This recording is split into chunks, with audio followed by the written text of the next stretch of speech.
Analisis lembar kerja atau gambar kerja untuk pembuatan prototipe produk barang atau jasa.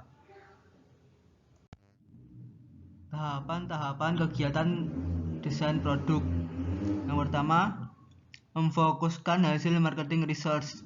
Adapun yang menjadi titik tolak dalam tahapan kegiatan desain produk adalah riset pemasaran untuk mengetahui produk yang diinginkan pelanggan.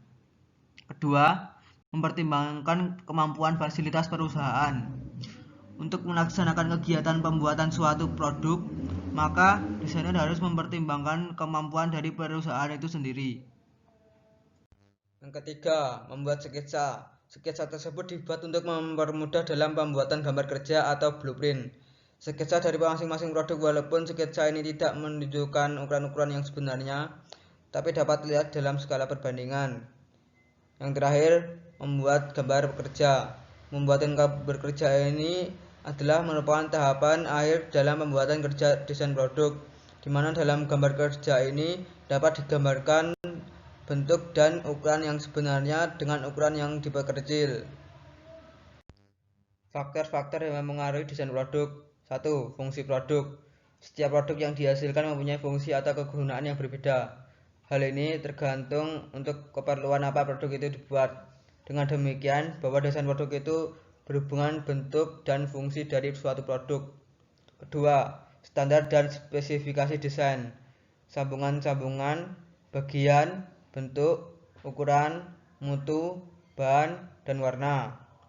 3. Tanggung jawab produk. Yang keempat, harga dan volume. Harga dihubungkan dengan jumlah produk yang akan dibuat. Yang 5, prototipe. Prototipe merupakan model produk yang pertama yang akan dibuat. Alur dan proses kerja pembuatan prototipe produk barang atau jasa. Pertama, diagram alur proses produksi atau production flowchart diagram. Diagram alur proses produksi ini harus dibuat secara jelas terlebih dahulu sebelum suatu proses produksi dijalankan. 2. Proses pengawasan mutu produk. Pengawasan atas mutu suatu produk hasil produksi setidaknya meliputi pengetahuan hal-hal berikut. Pertama, kerusakan mutu produk.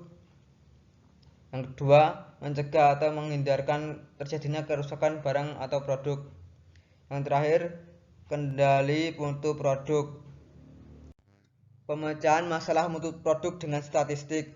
Model statistik diketahui telah digunakan sejak lama dalam rangka membantu perusahaan dalam masalah tertentu yang kompleks.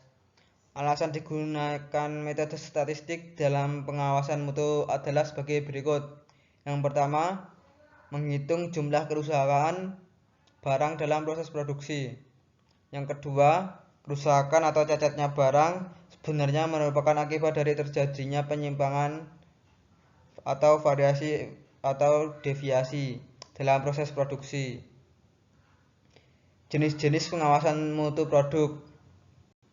Yang pertama, pemantauan mutu bahan dasar. Yang kedua, pemantauan proses produksi.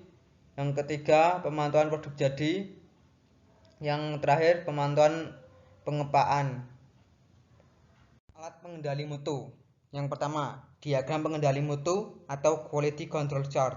Pada tahap ini, Anda membuat satu control chart atau diagram pengendali yang dapat digunakan untuk memperoleh gambar atau diagram sebagai akibat atau dalam bahasa Inggris dikenal dengan istilah cause and effect. Yang kedua, histogram.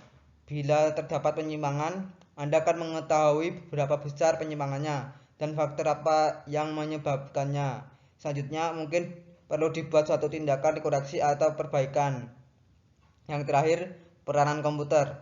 Secara umum dapat dikemukakan di sini bahwa berbagai kegiatan pengendalian, terutama pada perusahaan besar, setidaknya menggunakan program komputer sesuai dengan kebutuhan.